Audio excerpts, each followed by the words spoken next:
সকালটা শুরু হয় ব্যস্ততার মধ্য দিয়ে। সব কাজগুলো কখন গুছিয়ে উঠতে পারবো মনের ভিতর এই চিন্তাই থাকে। জারিফ দিনের ভিতর অনেকবার ঘর নোংরা করে, আর আমি কতবার যে ঝাড়ু দেই তার কোনো ঠিক নেই। নানা শ্বশুর বাড়ি থেকে একটা কাঁঠাল পাঠিয়েছিল, কাঁঠালগুলো বস্তায় পাঠিয়েছিল, ফেটে একেবারেই নষ্ট হয়ে গেছে। যতটুকু ভালো ছিল ততটুকু আমি নিয়ে নিয়েছি। আর এদিকে শুকনো ঝাল ব্লেন্ডার করব, বোটাগুলো আমি ছাড়িয়ে রেখেছি। আদাগুলো কুচি করে ভালোভাবে ধুয়ে নিচ্ছি যাতে ভিতরে বালু বা ময়লা না থাকে। মজার একটা সবজি রান্না করব আর সেটাই আপনাদের দেখাবো। আজকে শসা দিয়ে চিংড়ি মাছ দিয়ে রান্না করব। আর বাজারে বড় শসাগুলো পাওয়া যাচ্ছিল না, তাই আপনাদের ভাইয়া এই ছোট শসা নিয়ে এসেছে। আজকে এটাই রান্না করব।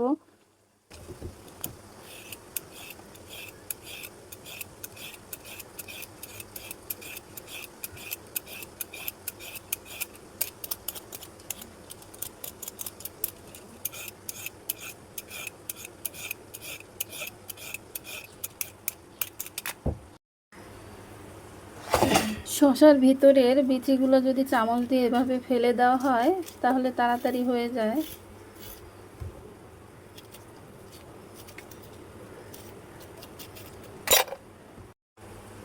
এগুলো একটু বড় বড় পিস করে কেটে নিচ্ছি।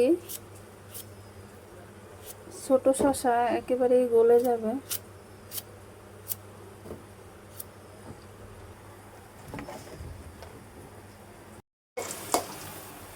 দিচ্ছি হলুদের গুঁড়া,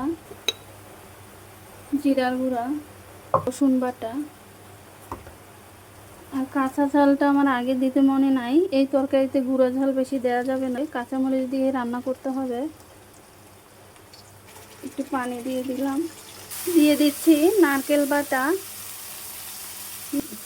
নারকেল বাটা চিংড়ি মাছ দিয়ে রান্না করলে কিন্তু বেশ ভালো লাগে শসা।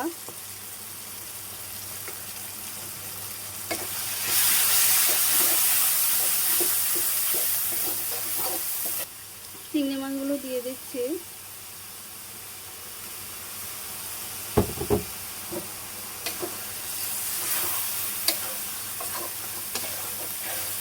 বেশ কিছুক্ষণ আমি কষিয়ে নেব যতক্ষণ পর্যন্ত নারকেল থেকে সুঘ্রাণ বের না হয়।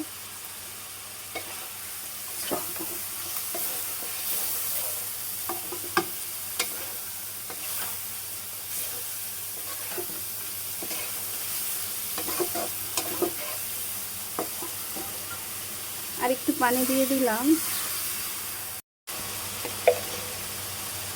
দিয়ে দিচ্ছি লবণ।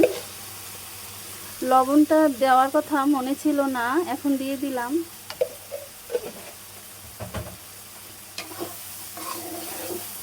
মশলা থেকে তেলটা ছেড়ে দিয়েছে, এখন আমি শসাগুলো দিয়ে দেব।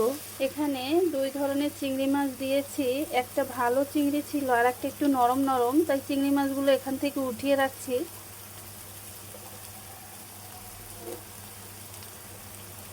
কিছুক্ষণ পর তরকারি দেওয়ার পরে আবার দিয়ে দেব।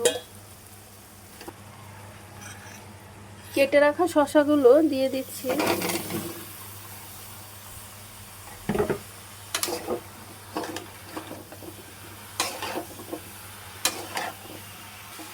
অনেক রান্না করলেও অল্প হয়ে যায়। আমার বাবার বাড়িতে বেশ খাওয়া হয় শসা চিংড়ি মাছটা। শ্বশুর বাড়িতে শসা চিংড়ি মাছ কখনো খাইনি, আজকে প্রথম রান্না করেছি। দিয়ে ইলিশ মাছ দিয়ে রান্না করলে খেতে পছন্দ করে।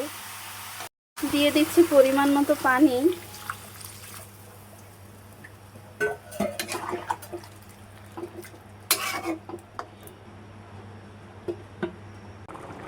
এখানে যে চিংড়ি মাছ উঠিয়ে রেখেছিলাম সেগুলো দিয়ে দিচ্ছি।